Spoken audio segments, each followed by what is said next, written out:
رسالت مآب حضرت محمد مصطفیٰ صلی اللہ علیہ وسلم ارشاد فرماتے ہوئے نظر آتے ہیں کہ مؤذن یعنی اذان اور اقامت کہنے والا ایسا شہید ہے، ایسا شہید ہے، اذان اور اقامت کہنے والا ایسا شہید ہے کہ جو اپنے لہو میں ڈوبا ہو۔ اللہ اکبر، ایسا شہید جو اپنے لہو میں ڈوبا ہو۔ لوگوں نے کہا یا رسول اللہ پھر تو سارے لوگ اذان دینے لگیں گے، ظاہر ہے اتنی فضیلت اذان دینے کی، ہر انسان اذان دینے لگے گا۔ رسول نے کہا ہرگز ایسا نہیں ہوگا۔ کہا پھر؟ کہا یہ اذان کا کام دنیا بدلے گی، دور آخر آئے گا، اور یہ کام فقط بزرگوں اور لاچاروں کے ہاتھ آئے گا۔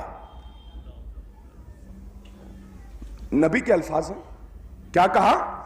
یہ صرف بزرگوں اور جو کمزور اور ضعیف ہیں بس انہیں کے حصے میں یہ کام ڈال دیا جائے گا۔ اور پھر رسول نے کہا کہ ایسے افراد کے لیے یعنی جو مؤذن ہو، جو اقامت دیتے ہو، اللہ نے ان کے اوپر جہنم حرام قرار دیا ہے۔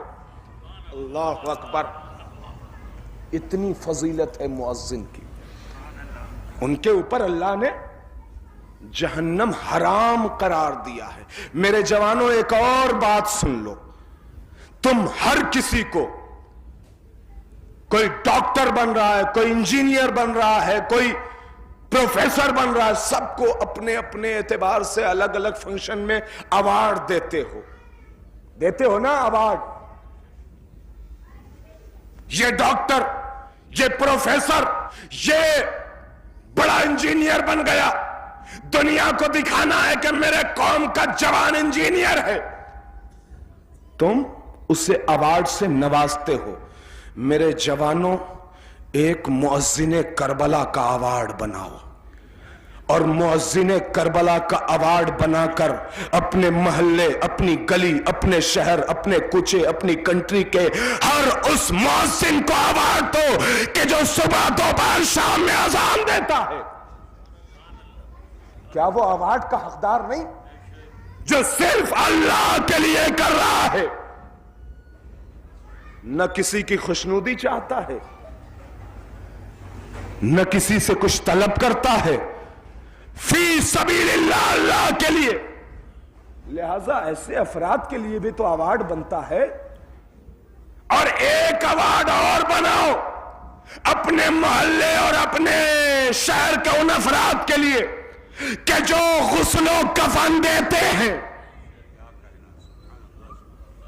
جن کو کوئی پہچانتا ہی نہیں ہے، جن کا کوئی تعارف ہی نہیں ہے، جن کی کوئی اہمیت ہی نہیں ہے، جن کی کوئی عزت ہی نہیں ہے، نہیں کوئی پہچانتا کون ہے، ان کو بھی ایوارڈ دو۔